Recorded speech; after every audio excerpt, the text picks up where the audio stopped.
So I'm getting ready to start this Hyundai, and I wanted to take a quick view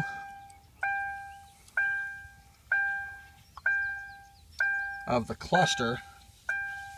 It has 144,908 miles on this Hyundai.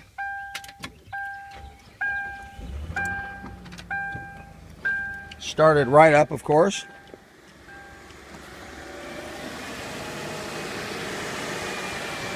Nice, quiet running motor.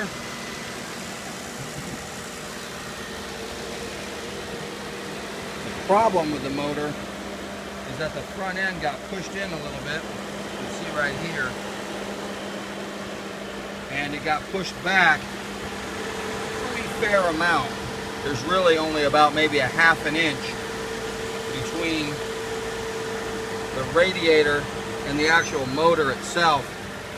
And it's too much work for me to do to try to be able to get it in a selling position.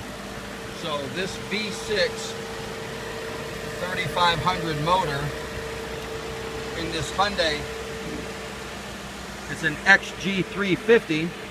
We're going to be pulling it today and selling it.